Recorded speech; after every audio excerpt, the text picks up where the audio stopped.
In this video, we will be discussing basic concepts of memory system. In this module, we will be covering semiconductor RAMs, read-only memories, speed, size and cost. Based on that, we will be seeing a hierarchy of the memory system and cache memories, mapping function, replacement algorithm and performance consideration. First, with the basic concepts, as we have seen in the module 1, let's define bit, because digital computer deals with the bit values. A bit is the smallest unit of data in a computer, and there is one more term called nibble.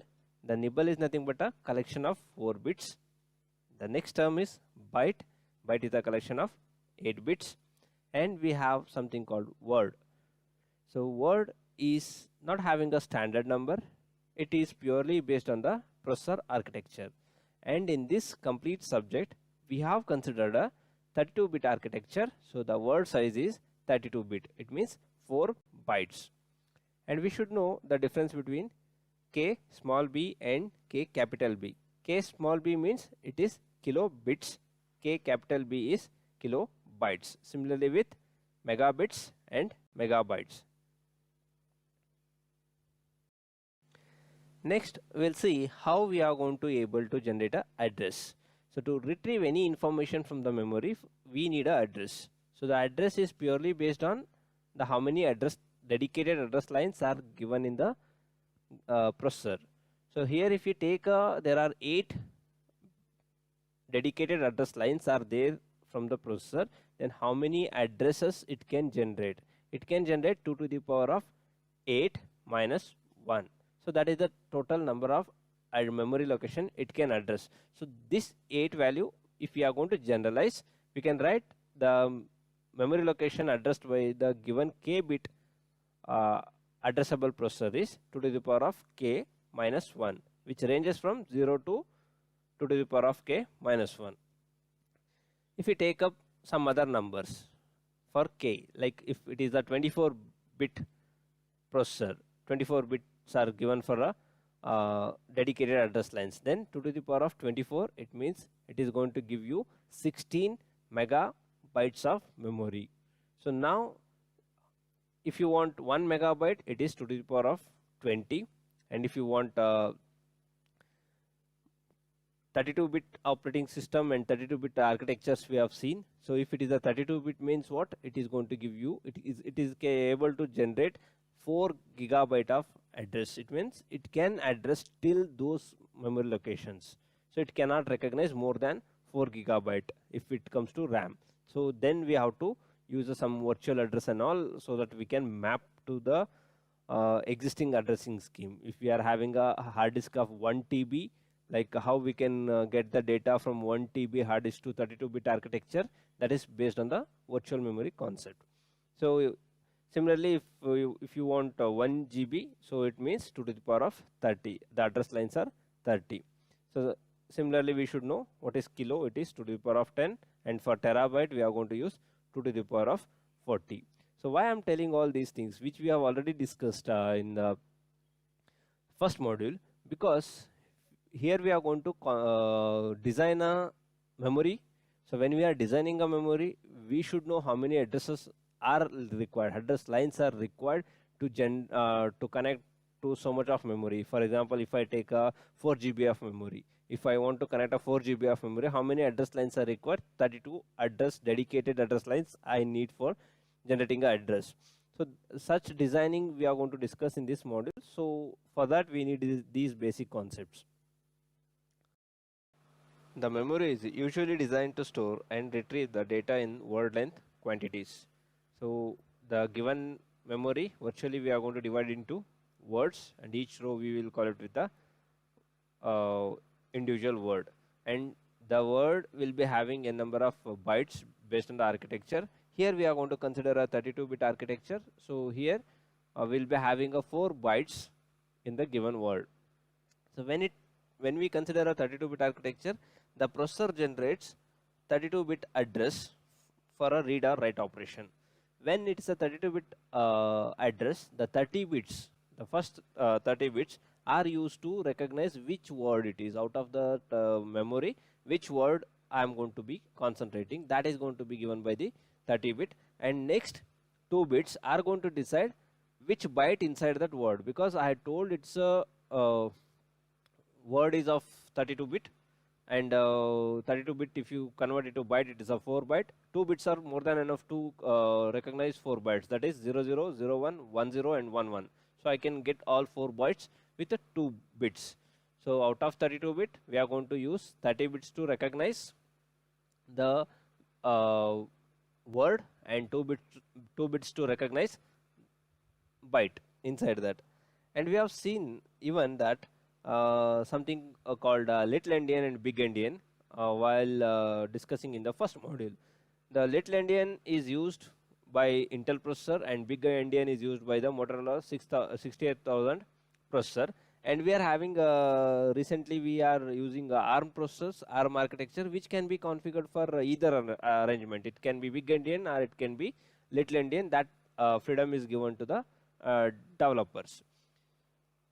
But as far as the memory is concerned, these endian concept, whatever we studied in the first module, is not going to be make a big difference when it is going to be a memory construction.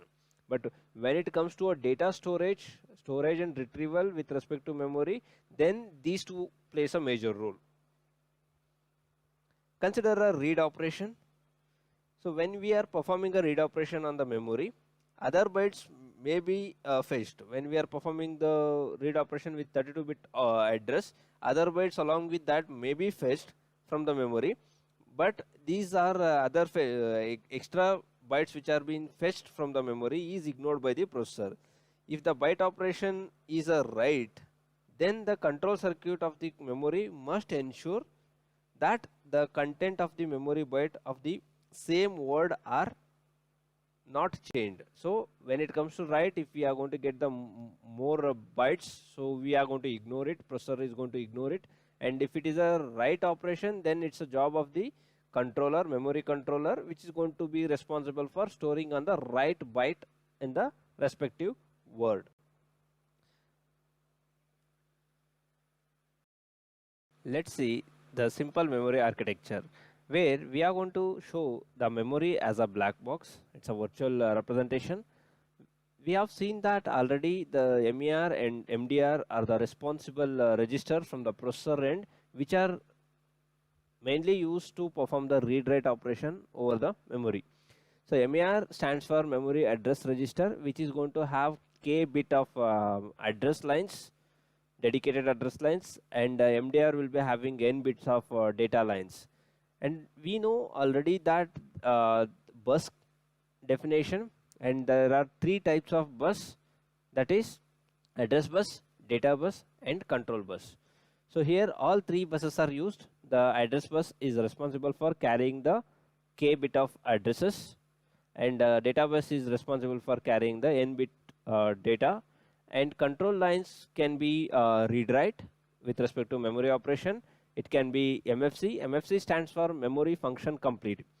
If I'm going to ask if the processor is going to ask memory to perform a read operation, so it's going to give the address, specific address where the respective location should be read, and it's going to send that respective address through the address lines. And here the operation, the control line will be having a operation read, so this line is set to 1, and the control line, once after it's going to perform the read operation, the memory controller, which we are going to discuss again about the memory controller, is responsible for reading the complete address which is given over there. And even it can have something more, the number of bytes to be read, number of words to be read, that count can also be a part of control lines. And once after the respective read operation is done, so there is a one more signal which is generated by the memory to back to the processor, telling that I have completed the reading job with the respective address whatever you have passed. That is given by the MFC. MFC is a signal, memory function complete signal, which is going to tell the processor that I have completed the read operation. Similarly, if I take up a write operation, So if I take up the write operation, whatever the data I want to write it on the memory should be placed before accessing the memory on the MDR, memory data register. Once after it's going to store the data over there, what MER will do, MER is going to have the address and which is going to pass it to the memory. And next after this, the data which is residing in MDR is going to be written onto the memory based on the control signal write. So here this is a single line which is going to tell if it is 1 it is going to be read, if it is going to 0 then the complement of that is 1, again it is nothing but it's going to be a write operation. So now it's going to perform the write operation. Now what happens is after the completion of writing, so again the controller from the memory end is going to tell the processor MFC, it means memory function complete. So this is how the read write operation will takes place. If we are going to perform a read write operation on a consecutive address location, then what happens is along with the read write, for example I'll go with the read again, along with the read signal the processor is also going to tell how many bytes of data should be read from the memory. So that will be given by the number of bytes as a count from the control signal which can be added over here. So which we call it as a block transfer. So in a given time the complete block will be transferred from memory to processor or from processor to memory in the read operation. Next we will see some definitions, that is memory access time and memory cycle time. Let's define memory access time. The memory access time is a useful measure of the speed of the memory unit, is the same time that elapsed between the initiation of the operation and the completion of the operation. Whenever it is set to read or to perform write operation, so the time taken to perform the complete operation is called as a memory access time. And the minimum time delay between the initiation of two successive memory operation is called as a memory cycle time. It means when you are performing a two read operations together, two write operation together, that time delay between one read operation and the another read operation is called as a memory cycle time. That delay is called as a memory cycle time. And next, always this memory cycle time is slightly longer than the access time. The time taken to access the data is always lesser than the time taken to switch between the one operation to other operation. See how the processor and memory is going to work. As we know, there is a huge storage space which we call it as a hard disk, and we are having a high speed computation processor. So when high speed computation processor want to communicate with the low speed hard disk, which is a mechanical in nature, this is electronic in nature, that communication between these two things will be very slow. So to improve the speed, we are going to introduce RAM. So where RAM is going to act as a mediator between the hard disk and the processor. So what RAM will do is it will take the frequently used data from the hard disk and it will store in it, and it's going to give access to that frequently used data through the to the processor. But still RAM cannot cope up with the speed of processor. In the next level, what we have introduced is, in between RAM and the processor, we have introduced something called cache memory. Nowadays it comes with the processor itself. So we are having a levels of cache which we'll be discussing in the next coming discussion.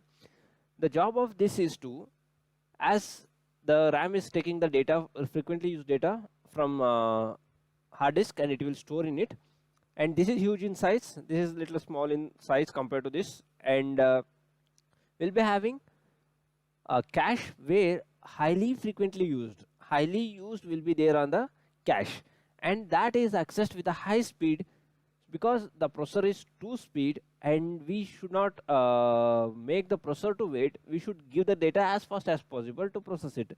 To do that, we are having a levels of memories So the cache job is to give the data to the processor.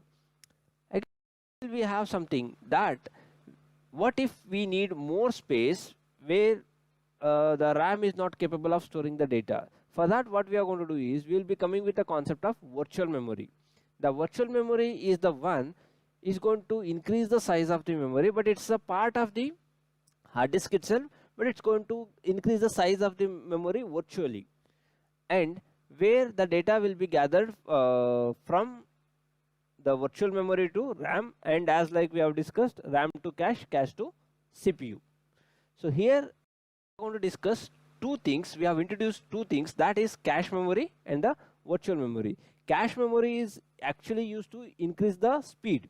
It is clearly used to increase the speed, and virtual memory is used to increase the size, effective size of the RAM.